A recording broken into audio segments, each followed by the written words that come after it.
Reality is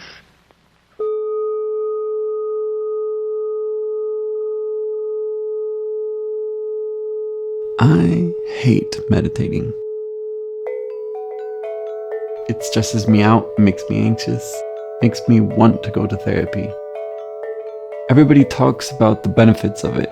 It calms you down. It helps you think clearly. It helps you smile and stare at people directly in their eyes while they tell you their unstructured dreams without any regard to the principles of the 3-act structure.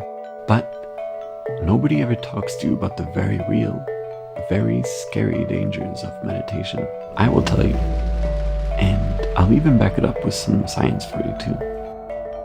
Because I like you. Let's begin with a little bit of history. Meditation is old, so old in fact that we actually know very little about its origins. As of now, the earliest evidence we have of meditation comes from the Indus Valley in what is now Pakistan, with art depicting figures in a meditative position 5,000 years ago. From there, we have the written records of the Veda from 1500 years ago. But even they state that there's 70 generations of verbal history that have to do with meditation. These Vedic scriptures state that the intention of meditation is to basically become God. Which, I don't know if your Headspace app is accomplishing just yet. The idea is to free yourself of all things that make you human. Pain, emotion, even thought itself. Only then, when you're in tune with the rhythms of nature and the universe, do you enter the immortal realm of the ultimate reality, the space of Brahman, which, to simplify, can be thought of as the ultimate deity. Only then do you realize that Brahman is you. You are Brahman. You are God.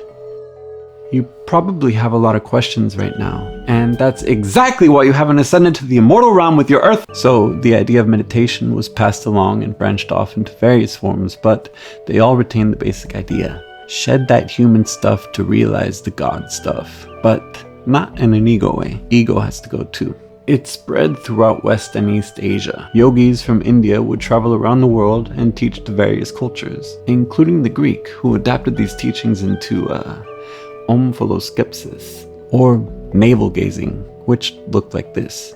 You basically stare at your belly button and think about how insignificant you are, which I guess I've been meditating all my life without realizing it. From there, we got the Christians using mantras and prayers, repeating the same lines over and over again to help eliminate thought and get closer to God. Because thought, I think, would be the hardest to get rid of. I imagine you could get rid of pain and emotion and you're starting to see it.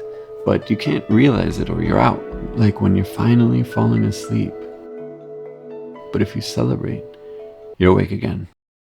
And then when you finally do fall asleep, you think, I did it, but nope, now you have to start all over, and guess what? That counted as a tiny nap, and now you're even more conscious than you were before. It's one of those things that's absolutely impossible to imagine, like the nothing in the Neverending Story. The book even specifies that the nothing is not just black space, because even that is something. Personally, I don't really want to get closer to that.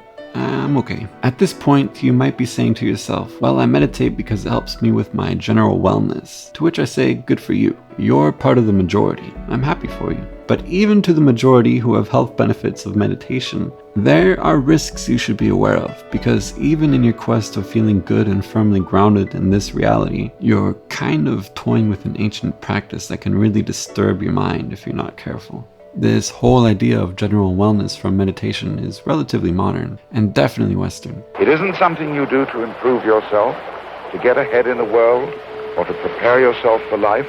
It's super cut off from its roots, even if it uses some of the same tools. Much like yoga, meditation has taken on a bastardized, very capitalistic face that looks nothing like the real thing.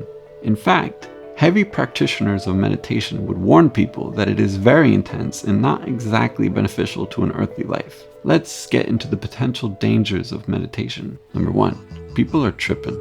Literally. Hallucinations that are so intense they can last for days or even years in some reported cases. Listen to this report from the article The Dark Side of Meditation. My friend Levin told me about how after his 5th meditation retreat, he felt like there was an oblong alien stuck in the side of his head, and it did not disappear even after the retreat. He described it as like one of those beetles from The Mummy. It didn't talk to him or anything. It was just stuck in his head and squirmed around occasionally. He got used to it, but hoped that through more meditation that it would go away. And take this study of meditation-induced psychosis.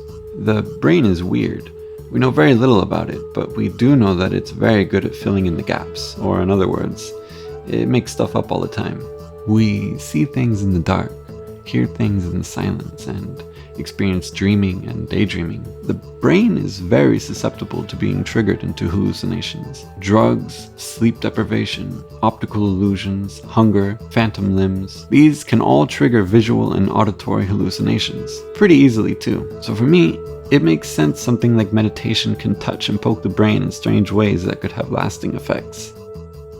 Number 2, dark night of the soul. Put your hands back on your lap, palms upward, one upon the other. And just let go of it all. Dark night is a state of meditation when you're not feeling so good. This state is known in Eastern practices, but that part didn't really make it over to Western common knowledge. It's where all those depressive, intrusive, and even self-harming thoughts live. People have reported re-experiencing trauma during meditation as if it were happening to them all over again, which is overwhelming to say the least. The scary thing about the dark night is that there's no clear path to it. Some people may never experience it at all, while others may experience it on their first 5-minute meditation trial run. I think probably that's the case for me. Even at night, I read until I pass out, until I can barely turn off my screen. Because if I don't, those scary thoughts come flooding in, and I can feel my brain squirming, and my blood scrambling, and the darkness closing in, and then nothing. And then nothing. The terrible nothing seeps beneath the bedroom door. I beg for day. I beg for birdsong and laughter. Petrified at the very idea. The even scarier thing, though, is that it can be triggered randomly at any given time, like a curse. Once you see it, once you go there, it follows you, haunts you. It's known as the Dark Night. For a lot of people, it's sort of moderate, and for unfortunate few, it can be pretty extreme depression, sort of micropsychotic episodes and psychotic depression, and can make people suicidal and occasionally even kill themselves. So it's worth knowing about it. It's really amazing that somehow Western science has largely missed this, which is unfortunate considering the large number of people who are now meditating in sufficient doses. Well, if you're trying to make progress in meditation, crossing the arising and passing away is a great idea. But the problem is with crossing the arising and passing away is the dark night is pretty much guaranteed after that. So the question is, do you want to have to deal with the dark night? Now, the dark night is useful if you're trying to get to stages of awakening. If you understand, yes, the dark night is going to happen, and I have good instruction and support, but you also have large numbers of people who cross the arising and passing away spontaneously or in a yoga class. And it's not just people who are going on long, intense meditation retreats. I know plenty of people who have crossed into this territory spontaneously, including a number of family members. I know someone who ran into it in their 60s on the way home from a yoga class and wrecked their car. My thesis would be that this is incredibly common. It's somehow totally off the radar screen of most of Western medical and psychiatric science, and that's grossly unfortunate because there are a whole lot of people out there who are having these experiences. But people say if you get to the other side of that, you experience total separation from your body and the death of your ego, so that's cool. Number 3. Anxiety and panic attacks and depression and triggering of psychological issues you weren't even aware you had. Yeah, I mean, it makes sense. We all cope against loneliness when we feel it, and meditation is kind of inviting that.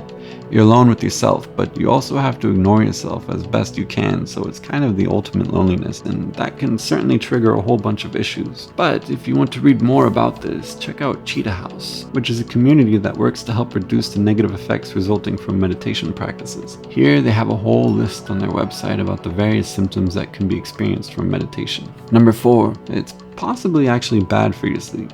I'll let Dr. Britton explain this one. And I was in a sleep lab, so I was going to be, one of the first people to prove that mindfulness training was going to be good for sleep, but, measure sleep objectively with brain waves. And so that was sort of my job as a scientist to promote meditation. But when I got the data back, actually, it was completely opposite of anything that I had predicted. And so I assumed that meditation was going to be relaxing and good for sleep. And every way we looked at the data, meditation increased cortical arousal. It was just, there's no way around these data. I went on a meditation retreat and was telling a meditation teacher about my findings, that basically meditation was causing insomnia. I got kind of scolded by the meditation teacher who said, well, I don't know why you psychologists are trying to make meditation into this relaxation technique.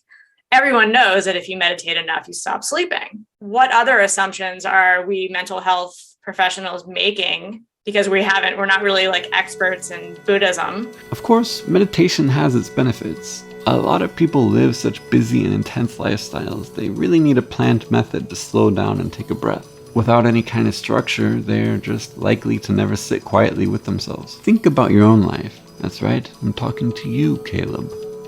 How long do you lay awake in your bed in the morning before checking your phone? How many hours do you spend a day listening or watching something? Before you go and call me a technophobe, I actually have a video about that coming up. The point is, in our modern world, everything's built to be a constant grab for our attention. With roughly only 6% of the world actually participating in active meditation, I'd say it is overall a positive thing. Digging a little bit deeper though, it's been shown that the simple techniques to reduce stress and anxiety, namely breathing deeply or focusing on something that's calming, are often even more effective than meditation, because taking a big old juicy breath of air to get your brain out of fight or flight mode doesn't come with the pressure of whether you're doing it right or not. Generally, the differences disappear. Meditation isn't any more effective than these other techniques. In one study, people were given a stressful task and then asked to do mindful meditation.